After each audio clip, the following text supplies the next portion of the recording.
Welcome to Om Times TV, a division of Om Times Media and Broadcasting.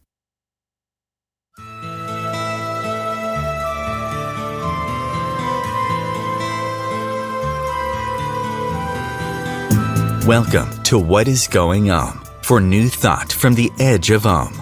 Each week on Om Times flagship radio show, veteran broadcaster, author, and media consultant Sandy Sedgbeer conducts thought-provoking interviews with inspirational authors, artists, musicians, scientists, speakers, and filmmakers who are working at the point where spirituality and science meet consciousness at the very edge of Om.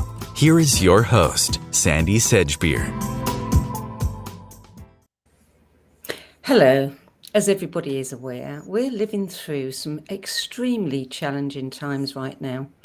And if there's one thing that can help calm the chaos and ease the anxiety, it's a small and often overused, but not so frequently practiced, four-letter word that underpins today's show. Joining me in this important conversation is someone who is widely regarded not just as a huge proponent of this word, but as the very embodiment of it. A recipient of the Distinguished Peace Leadership Award given earlier to the Dalai Lama and Archbishop Desmond Tutu, Dr. Riane Eisler is internationally known for her groundbreaking contributions as a cultural historian, systems scientist, evolutionary theorist, attorney, speaker, author of several best-selling books, including The Chalice and The Blade, Our History, Our Future, and others. And she's also the president of the Center for Partnership Systems. Dr. Riane Eisler, welcome back to the show. It's a pleasure to be with you again, Sandy. It's good to see you again. I hope you're keeping well. Thank you. So, as you well know, the word I'm referring to is care. A small and simple word, but one imbued with enormous power, because with it, we can change our thinking about everything we've been doing that has brought us to this moment and create the better world that many of us are urgently seeking. Without it, well, more chaos and more challenges, I would think. So your life's work has been focused on care. And you've addressed the UN General Assembly and the Department of State and congressional briefings. You've authored over 500 articles, published in many outlets, and you grew up in Nazi Europe during the war. So you know the devastation of war, displacement, and being forced to create a new life, which many people are being forced to do now, and not necessarily through war. But as you've been saying for decades, the answer to all of the problems we've experienced lies in bringing about a cultural transformation from domination to partnership. Before we dive into that, can you just explain, for those who might not be familiar with it, the difference between a domination system and a partnership system? I will try to make this brief. It's really a configuration that we're not used to understanding or to seeing, because if you look at our past, our present, possibilities for our future through conventional lenses of studies or of categories like right, left, center, eastern, western, northern, southern, you cannot see them because these categories and these studies either ignore or pay very little attention to really some of the basics of human life, which is our intimate family, gender, child relations. And what these two configurations show, and one, as you said, is called the partnership system, the other system, and it's really a scale, because no society orient completely to one or to the other configuration. What it shows is a connection between whether a society is peaceful or equitable on the one hand, or more warlike and more violent and more inequitable on the other. And it is connected directly with our fundamental fundamental, foundational childhood gender relations, how those are structured. And we know this from neuroscience now, as I've documented in my latest book that came out with Oxford University Press in 2019, Nurturing Our Humanity. So we see this in some of the most regressive societies, violent societies of modern times, whether it was Hitler's Nazi regime, whether it was Stalin's leftist autocratic regime, whether it's the Taliban, whether it's ISIS, whether it's the so-called rightist fundamentalist alliance, one of their top goals always is either maintaining or returning to an authoritarian, highly punitive, male-dominated family. And this is not a coincidence. This relationship between an autocratic, violent family and an autocratic, violent regime. For example, Putin, and we're coming to where we are today, in 2007, substantially reduced the penalty for family violence. So if you hit your child or your wife, it is a much, much more lenient penalty than if you hit a stranger or kill a stranger. Yeah. And we all know what happens when people have physical abuse, especially children. They often grow up knowing nothing else but violence. That is so. Yeah, yeah. And Tell us about, you're doing, sorry, finish what you were going to say. Unfortunately, that is the connection, because domination systems, depending on how rigidly and how much they orient to that side, are really trauma factories. Yeah, absolutely. So the work you've been doing your entire life is really about changing this this situation, and you developed the Centre for Partnership Systems. You have a number of wonderful online courses and on-demand webinars on your site, and I would like to discuss a little of some of those courses, because if there's anywhere that people can go to find out where they can begin to understand what's happening and where they can begin to change that, I think it's your sites. So let's talk about building a partnership world. What does that take? Well, it takes both short-term and long-term work. It is not coincidentally, for example, that in the United States, going way back to the 1960s, when the women's liberation movement, and with it to some extent already the movement towards children's rights, began, that there was this backlash. And it was a long-term planning that went into from the, we're talking about 50, 60 years now of planning. And rather than just being reactive, it's being proactive and focusing on 4 cornerstones. One is childhood. Why? Because we know from neuroscience that, well, we're not born with fully developed brains, and our brains develop in interaction with our environments, which and they're very different depending on the degree of orientation to either end of the partnership domination social scale. So that, for example, why such punitive child rearing is recommended in so-called Christian parenting guides that tell you that children have to learn that the parent's word is law, lest they be, quote, spoiled. Again, not a coincidence. It's part of that domination configuration. Then, of course, what do children learn? They learn that violence to impose your will on others is not only normal, but moral.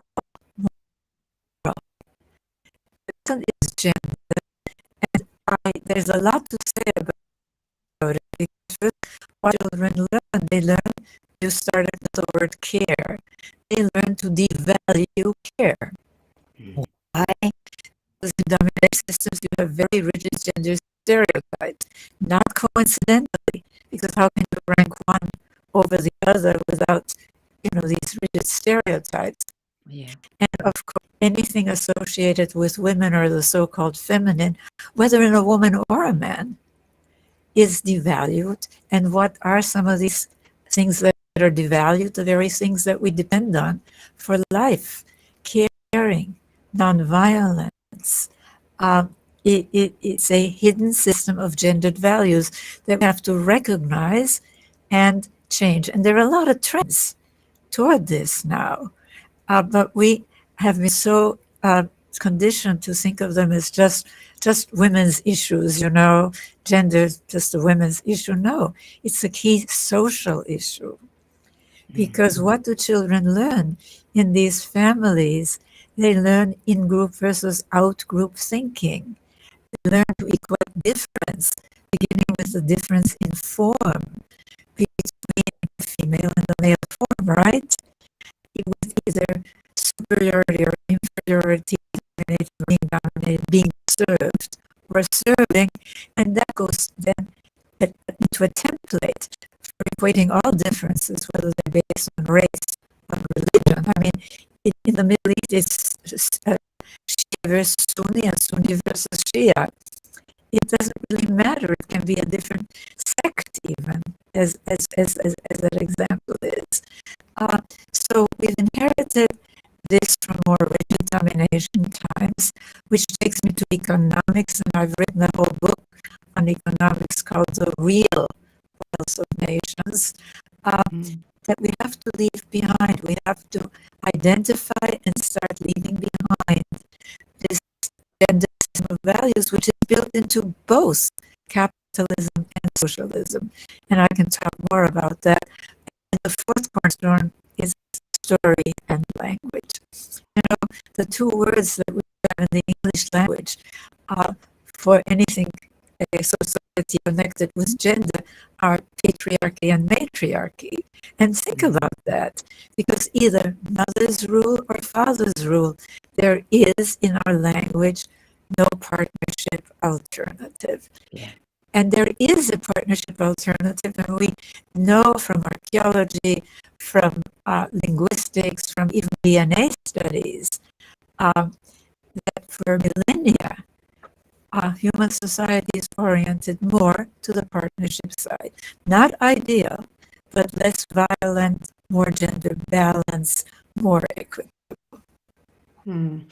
I've heard that in cultures, like Polynesian cultures, that have a much more relaxed attitude towards sex, that there is very little war.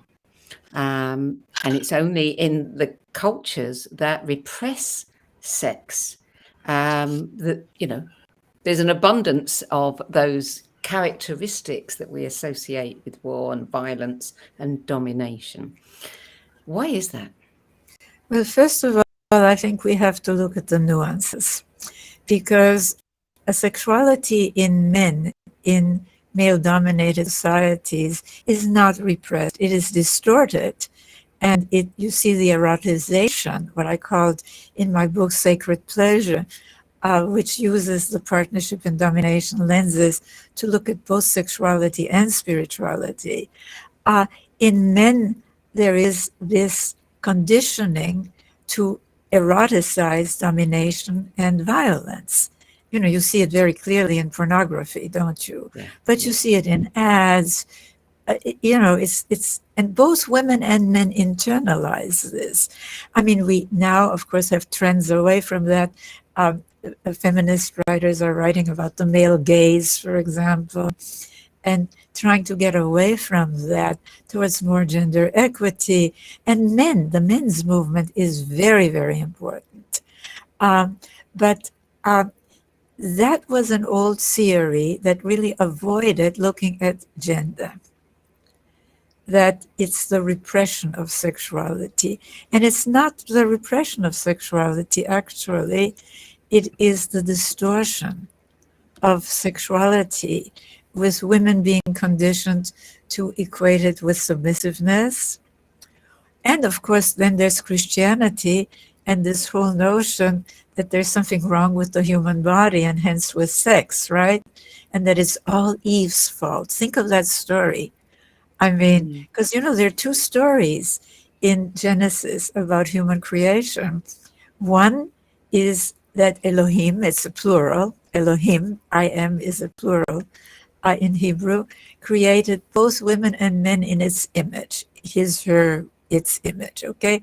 The other one, however, is the one that's really well known, and it's a later story, and it blames Eve for nothing less than our fall from paradise. And when I was a little girl, because in the Bible it says, henceforth, woman will be subservient to man. And I always wanted to know, what was it like before the henceforth? Nobody wanted to talk about it. And nobody wanted to talk about why woman would ask advice from a snake, because we usually don't do this, right? Nobody wanted to talk about it. And it was only when I did the research for first the Chalice and the Blade and then Sacred Pleasure, and that I really understood that the snake, the serpent, used to be a symbol of oracular prophecy. I mean, even the Oracle of Delphi, even in Greek times, which were already pretty domination oriented, very domination oriented, really. The Oracle of Delphi was a priestess, a pythoness, she was called, because she worked with a snake, a python, to put herself into an oracular trance. And you go back to Minoan Crete, which is the last European high civilization that oriented more to the partnership side, and you see these so-called goddess or priestess figures, again, with snakes coiled around their arms, in a trance. So it was no coincidence under the old reality that Eve would ask advice from a snake. However, the new reality is, of course, her punishment for thinking for herself, for asking questions, for even daring to imagine a question that is different from the one that she was ordered to think. That's the new reality. Wow. You have a course on your site about raising caring men. Do we also need to be looking at raising caring women? Absolutely both, because I think that one of the problems is that in sort of to try to get rid of the subordination of women and with it care, some, not all feminists, just a proportion of feminism started to say, well, when I wrote The Real Wealth of Nations, two quote feminist economists wrote that women or feminists need care like a fish needs a bicycle, which is very clever, but it's totally insane to throw out, so to speak, the baby with the bathwater. Of course, care is fundamental, and that is why in my 2007 book, The Real Wealth of Nations, I write about moving beyond both capitalism and socialism, which really both came out of very early industrial times, the 1700s, the 1800s. They'd be antiquated if it weren't for, if we just think about it, really, we're now in the post-industrial 21st century, right? But both capitalism and socialism perpetuated this hidden system of gendered values, that the work of care, whether it's for people or for nature, is to be done for free by a woman in a male-controlled household. She's supposed to keep a clean family environment, which of course translates into our planetary environment. And she's supposed to care for children, for the sick, for the elderly, for free. So much so that even as late as when Marx wrote, as an attorney, I know this because my work is very multidisciplinary. In most jurisdictions, a wife could not sue for injuries negligently inflicted on her. Only her husband could for loss of her services. And we're Wow. carrying that. We're carrying that in GDP, which ignores the three life-sustaining sectors: the natural economy, the volunteer community economy, and the household economy. And we can't go on like that. So yes, we need markets. Yes, we need government policies. COVID showed we need both, of course. But the question is, what kinds of policies? And they should have, as economics should really be geared towards caring for people starting at birth and caring for our natural life support systems. When and how do you think that we started overlooking, disvaluing, the need to care for one another and to care for our society and to care for our culture and to care for our planet? Well, it was during a period of great dislocation, disequilibrium. It happened in our prehistory long, long ago, long before the Hebrew Bible, long before, they sort of, the remything certainly cemented that. But there are various theories about how and why it happened.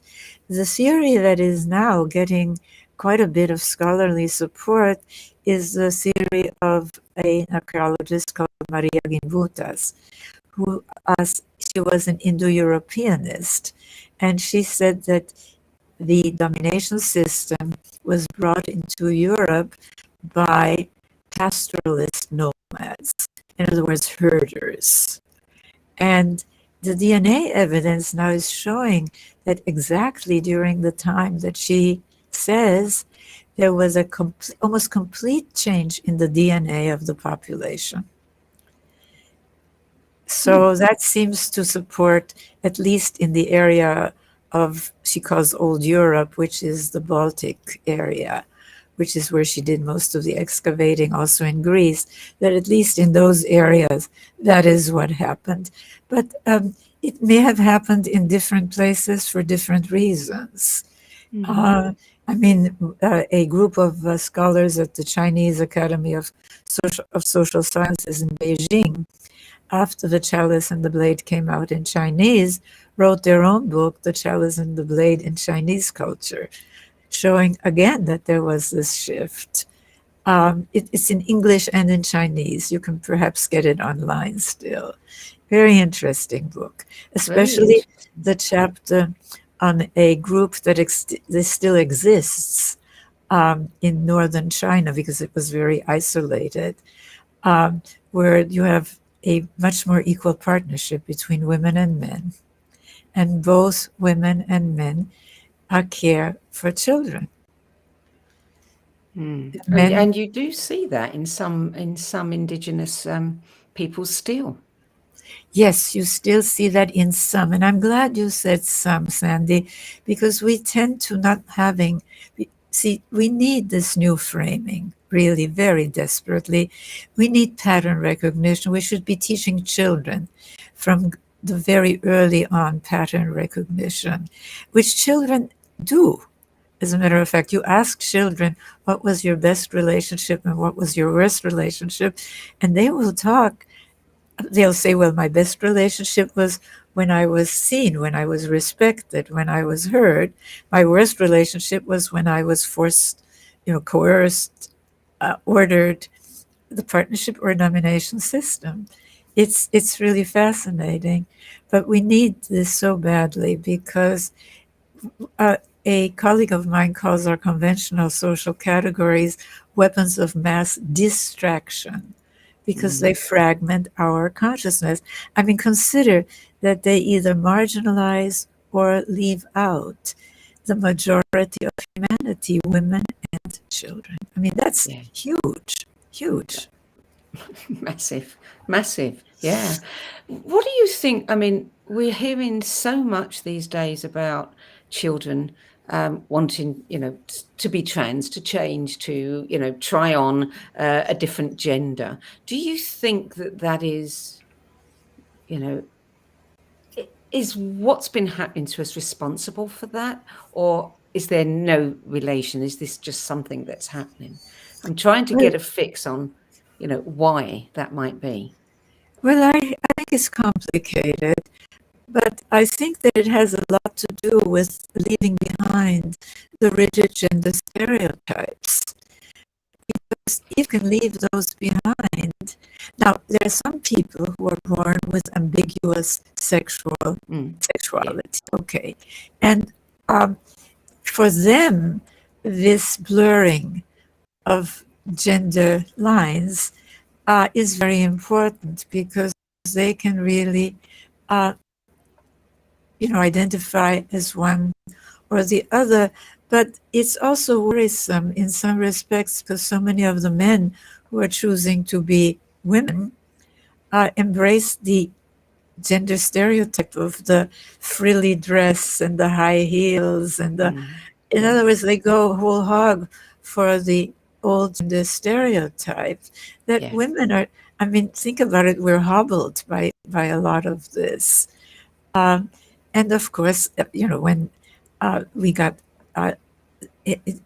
women were able to participate more in sports. When women, we see a lot, but it's a time today of great disequilibrium, and we're seeing that what this brings about is forward movement, yes, but it also brings on regression, especially because the domination mindset is to follow the authority figure and be in denial, that it's precisely the authority figure that's causing them pain, and to deflect their anger and their rage and their fear to the out group. Remember, we talked about the out group.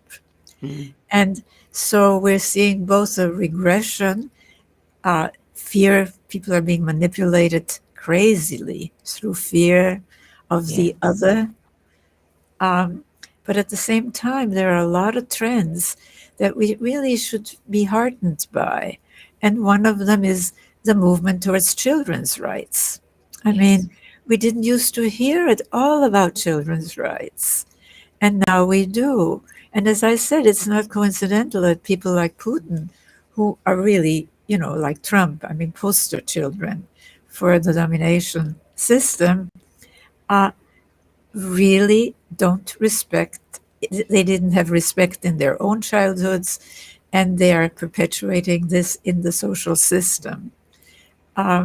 It is a time that we really do have to understand what's going on, that the battle for our future is not between right, left, religious, secular, Eastern, Western, Northern, Southern. It's between those trying to move us forward towards the partnership side, and it's the dominator regression, not just resistance, but regression.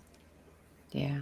Before we go to a break, I'd like to just talk about children for a little bit, because when you and I spoke in 2019, when Nurturing Humanity was released, you outlined a number of statistics related to children and what was happening with child sex trafficking, genital mutilation, in so many ways that children were being harmed and disenfranchised. Have you any evidence that anything has changed since then? Well, what has changed is the consciousness. And that is really the first step. More and more, I remember when I first became involved in the human rights arena, talking to a human rights luminary and saying, we've got to take a stand on genital mutilation.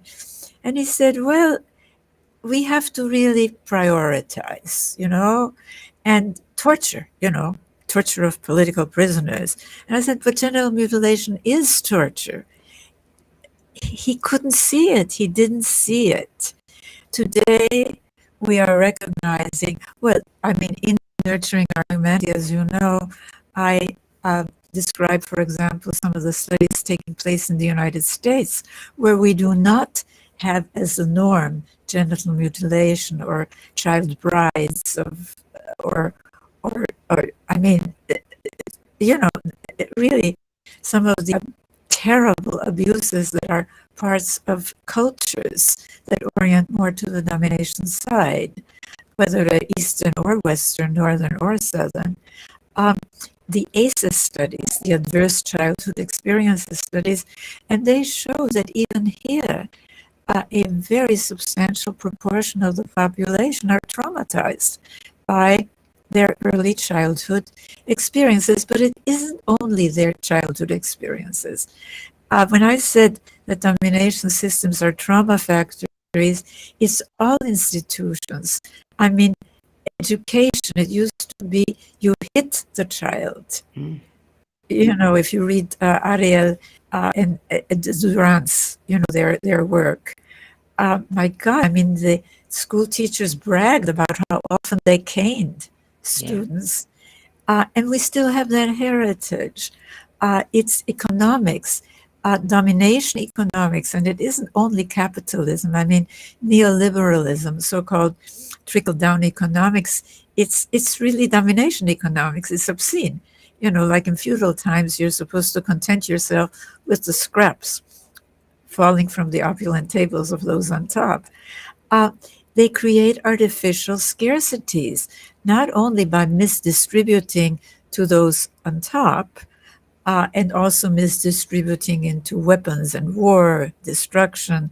We see it in the Ukraine right now. It's horrific. It's horrible.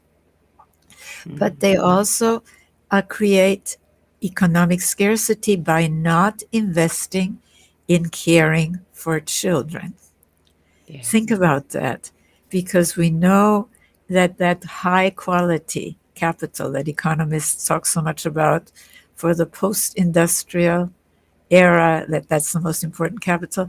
Whether we do or don't have these resilient, creative people who can work in teams rather than just taking or giving orders, largely hinges on the quality of care and education children receive in their first 5 years.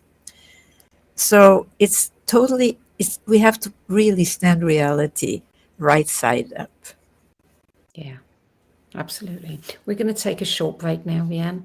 You're listening to What is Going On. I'm Sandy Sedgbeer, and my guest today is social systems scientist, cultural historian, futurist, attorney, and best-selling author Dr. Riane Eisler, whose research, writing, and speaking has inspired and transformed the lives of people worldwide. And we're discussing the work and the mission of the Centre for Partnership Systems, which offers solutions, support, and tools to apply that word care to building a partnership world. We'll be back with more in a few moments. Stay tuned. Times TV. Imagine becoming a super influencer. Reinvent yourself, invest in your brand, and then manifest your success with a robust spheric approach. Times Media and Broadcasting offers a unique and multifaceted way to become the spiritual and conscious influencer you deserve to be by putting your message across our powerful platform with its proven record of integrity and excellence. Through our produced shows, Times offers the opportunity to become a social media TV personality, a radio show host, an Times magazine columnist, and a syndicated podcaster, all in one shot. By live streaming your show on Times TV and broadcasting it across the extensive Times radio and TV networks, you become more than a host. You become an ambassador and a force for positive change. Times. Open yourself to the possibilities. If I could be you, and you could be me for just 1 hour. If we could find a way to get inside each other's minds. Walk a mile in my shoes. Walk a mile in my shoes. Well, before you abuse, criticize, and accuse, walk a mile in my shoes.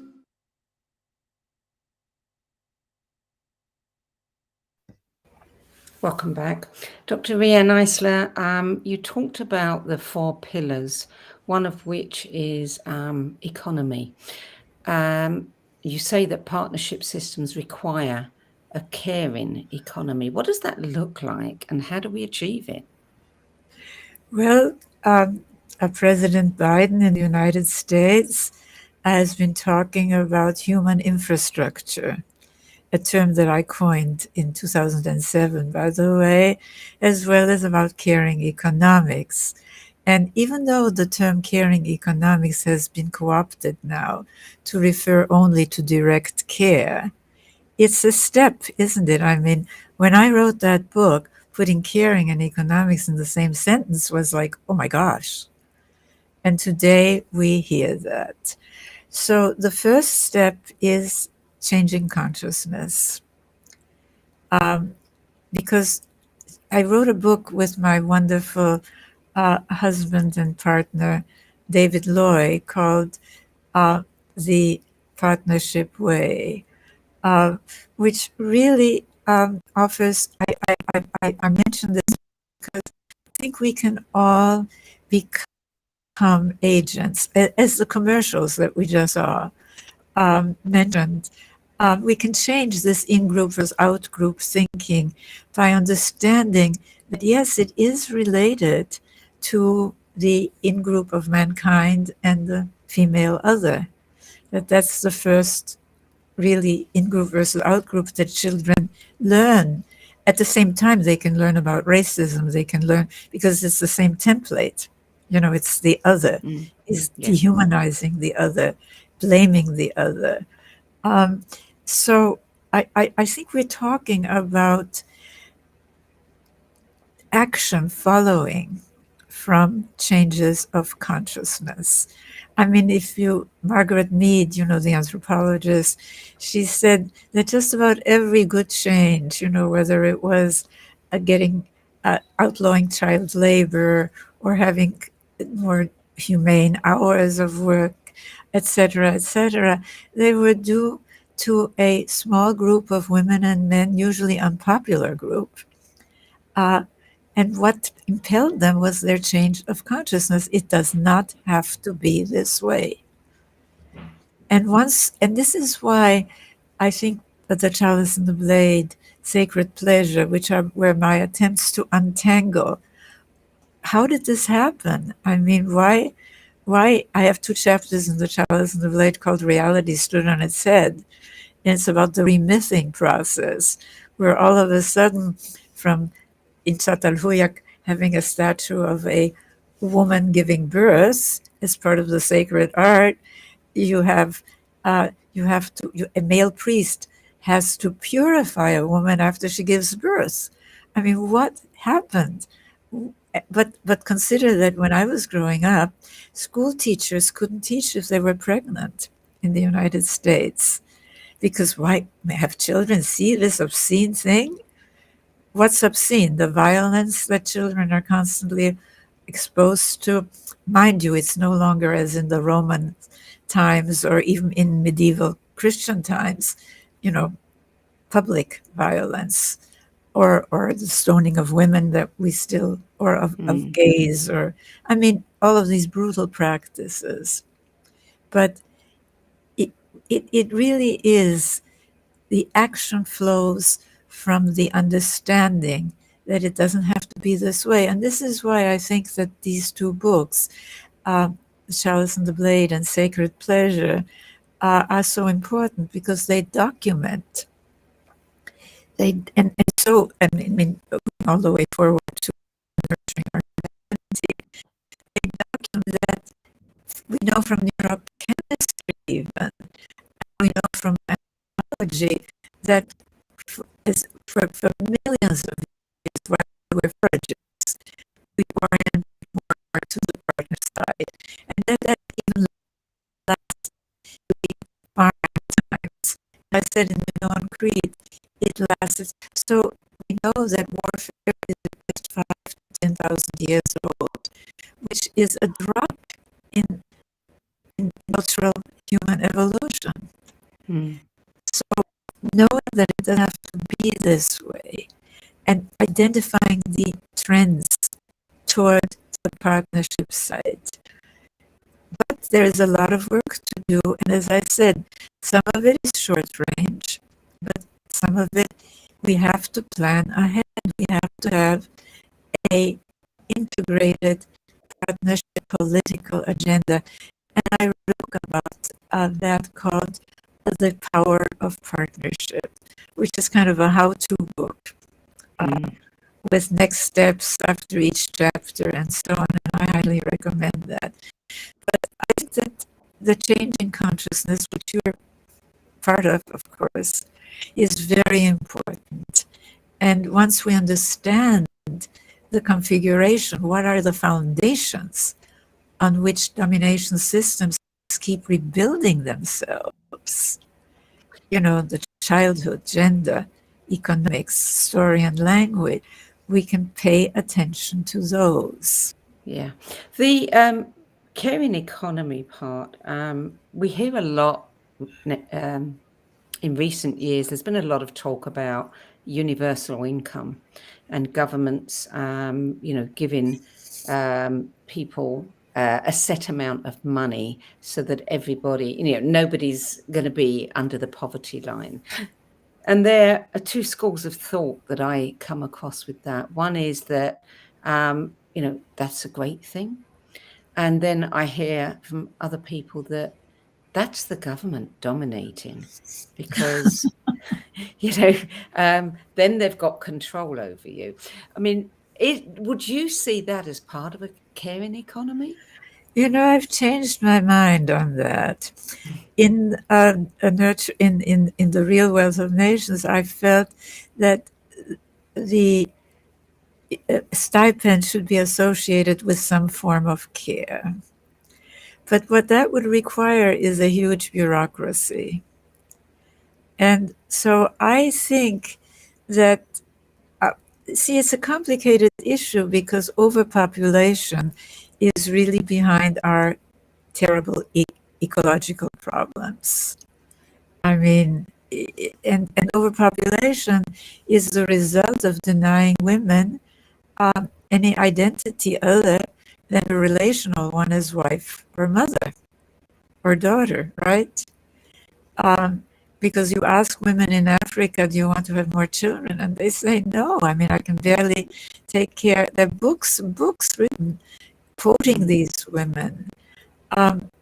So I think I've come to the realization that yes, a stipend where people can live in some dignity and not have to scrape is a good idea. However, I think it has to come along with really an educational campaign that shows what we're moving toward, that it is a caring economics of partnerism that we want to create, but as an interim measure. And of course, it isn't a form of domination. I mean, people are so dependent. It's very funny how the language is manipulated to job creators, right, are the people who control the resources. But that's crazy. I mean, you can also say that it's really obscene to have a small group of people controlling as much wealth and more wealth than the majority of the human population. There's something wrong with that picture. So I think that you want to have some incentives for entrepreneurship at the same time that you have a universal income. Yeah, I think that's really, really important. Among other things, that will be part of the educational campaign. One of the webinars on your website is shifting to partnership in education with trauma-sensitive schools. You say that trauma-sensitive schools are a foundation for partnership. Right now, we know that our children are very, very traumatized, from the small ones, just from the pandemic alone. Many of them, their lives have been changed so much. And that's, not taken into account all the other things that are happening in the world that are traumatic for children. Tell me about a trauma-sensitive school.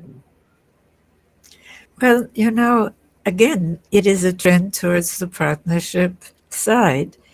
It's the realization that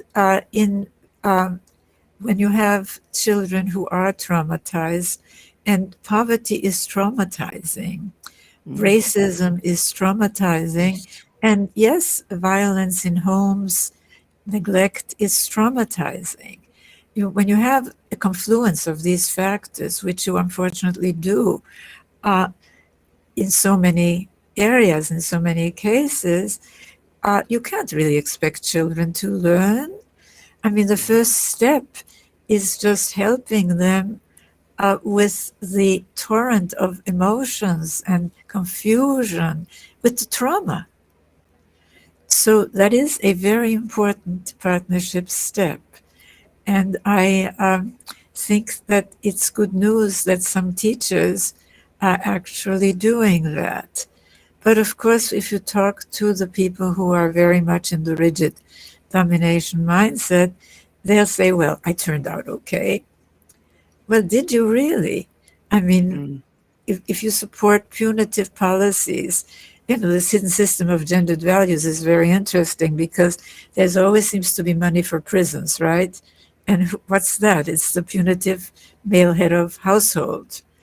And there always seems to be money for weapons, for wars. As a Holocaust survivor, I really think that in a world where we have the threat from so many more domination-oriented regimes, we have to have defense. But what we have in the United States is crazy. The wastefulness of it. Toilet seats that cost a bloody fortune. And we know about it. And it is unnecessary. But they don't want to invest. For them, there never is enough money for caring for children, for caring for the elderly, because they're somehow the out group, right? Yes. Yeah, of course. So just going back to the schools, what sort of initiatives are being implemented to make a school trauma sensitive? What sort of things are they doing? Well, I think that the first thing is really bringing in people to explain what is going on. And there's going to be a lot of denial about that from people who are brought up in rigid domination subcultures or cultures. Whether it's climate change denial, whether it's COVID denial, whether it's election result denial. This is a mentality that's based on denial. And it's also based on the idea that parents should have complete control over their children with no, quote, interference from the state. Well, the whole issue with trauma is that there has to be an outside agency or it just keeps perpetuating. The good news is that some people, as you know, who were brought up in rigid domination environments reject them. Yes. But some are so damaged that they're really hermetically sealed. Yeah. Well, of course, there's also intergenerational trauma. There's been a lot of research done on, how we will often carry trauma in ourselves that isn't our trauma, but it's ancestral trauma. And, this can be quite common, especially in countries that have had incredible, challenges, war in Germany. I've heard after the war, many people who weren't even part of the war for generations felt incredibly depressed, having carried this trauma within their system. Well, to give credit to the German government, unlike the Austrians who never accepted responsibility, I was born in Vienna, in Austria. The Germans embraced and said, yes, the Holocaust was something that we really created and we're going to remedy it. I think that the recognition of the trauma is very, very important. But there's also understanding, as I said again and again, what we need to do to change it. Because if you think of the progressive social movements, they've all challenged the same thing. It's a tradition of domination. Whether it was the Enlightenment movement of the so-called rights of man, challenging the so-called divinely ordained right of kings to rule, or the women's liberation movement, and first the feminist movement, challenging the so-called divinely ordained right of men to rule over women and children, or the abolitionist and then the civil rights and now the Black Lives Matter movement, challenging another supposedly divinely ordained right of a so-called superior race to control so-called inferior ones, all the way to the environmental movement, challenging our once hallowed conquest and domination of nature, which at our level of technological development, guided by an ethos of domination, we're finished. But they have left the foundations pretty much intact. And as the Ollinger studies showed, the norm, for example, in Nazi Germany was a domination family. And that's where you see regression upon regression. Or in Egypt, they got rid of Mubarak, but they elected this awful guy who was really a fundamentalist, and a domination fundamentalist, I call them, not religious, because that's what he was. It isn't elections that make democracy, it's consciousness. Consciousness, yeah, absolutely. Absolutely. I mean, it seems sometimes when we look at what's happening in the world as if we're going backwards. I mean, here we are once again with millions of people, not just in Ukraine, but many countries, who've lost their homes, been forced to face the horrors. They've left their homes, but left their countries. Their safety and security has gone because someone or some faction, believes in domination over partnership. Do you really think we have it in us to change that? We have it in us to change that. I really suggest, because you were talking about the Center for Partnership Systems, there's a course that's available online with 4 videos. Where we are, how did we get here, what really is human nature. And yes, the pleasure centers in our brains light up more when we share and care. Neuroscience shows this, than when we win or dominate. I mean, we're more predisposed towards the partnership side, but culture can override that. And that's why we have to change our culture. And of course, the 4th is the 4 cornerstones. How do we change that? It's called changing our story, changing our lives. And I highly, highly recommend it to everyone. It is very affordable, and it has tons of resources with it. But again, it's change of consciousness. Consciousness, yeah. So that's where we all have to begin. And yes, the responsibility definitely. for that is on us, on ourselves. Absolutely. And as I said, pay attention to the resistance, but also to the trends of change. Because it's not enough to deconstruct, you have to reconstruct. And to reconstruct, you have to understand what you are trying to build. And that is the work that I do, the work that the Center for Partnership Systems does. And as I will again and again repeat, and this is why I'm so happy to be on your show, Sandy, it starts with changing our consciousness, leaving behind the old ways of thinking. Einstein said it. He said, you cannot change. You cannot solve problems with the same thinking, with the same consciousness that created them. Yeah. So that's what I really invite all of our people watching, listening, to we can make a difference. Yes, we can make a difference. I mean, wasn't it Margaret Mead who said that, never underestimate what, a small group of people can do? Absolutely. She certainly did. She was so right. It's always been a small group of people, and we can change it starting with changing the conversation. When people start from capitalism to socialism, say, oh, I mean, we need economic partnerism. This is the era. It can't work with an operating system that ignores or does be life-sustaining, but sex is not the economy, the economy, on your government economy, the household economy. We have to change our thing. Are you optimistic? That is a question. I'm realistic. Realistic. That if we change our consciousness, and if enough of us change both the belief system and the structures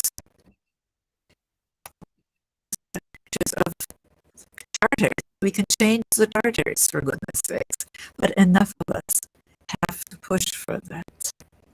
Yeah. There are many, many things that we can each do depending on where we are situated. But all of us can change the conversation and start talking about this from domination to leadership, and be part of that shift actively in every way we can. Well, the Centre for Partnership Systems certainly has a lot of resources for anybody who doesn't know where to start. Right there, they can find the pathway. What do you have coming up in the near future? Well, a lot of things, but while you're talking about the center website, I urge people to go to Media Kit because there's some great graphics. And I mean, really explaining very simply the difference between partnership and domination system, explaining caretaker partnerism, etc. What I have come up, well, there are some films being made about me and my work, so I'll be doing interviews for some of these. I'm doing a lot of interviews other than that. And I'm, of course, working to develop a toolkit for technology. We got a small grant from the Ford Foundation. And it's a technology toolkit, a partnership technology toolkit to really, because our advanced technology like AI will have a huge influence on our lives. And we have got to sensitize, change the consciousness. What are you perpetuating the domination assumptions, domination thinking, the domination structures, or can AI and other breakthrough technologies be used to shift from domination to partnership? So there are a lot of things that I'm still doing. Are you writing another book? Yes, my dear husband died, and I am writing a book giving the background to his wonderful poetry. And quite a change, but a beautiful one. Yes, well, it's in his honor that I want to do that. He was my life partner, my best friend, and we were together for 45 years. So, yeah, I do a lot of crying, aside from anything else. And you have a lot of wonderful memories. Yes, I do, but they're also painful because he's gone. Yeah. Well, I'm sure that the work you're doing on the book for his poetry, that's a great testament and a great to a wonderful relationship, a wonderful partnership, I would imagine, as well. So, yeah, I wish you well with that. Thank you so much, Sandy. And thank you for the good work that you are doing. I really appreciate you and everything that you are doing. Bless you. You too. Thank you for joining us today. If you care about raising a healthier generation of children and moving away from a punitive and domination-based society to a world that leads with partnership, where empathy, care, and community are valued above all, and each can fulfill our human potential, Dr. Riane Eisler's latest book, Nurturing Our Humanity, and the Centre for Partnership Systems can offer you roadmaps for how to achieve this. I heartily recommend them.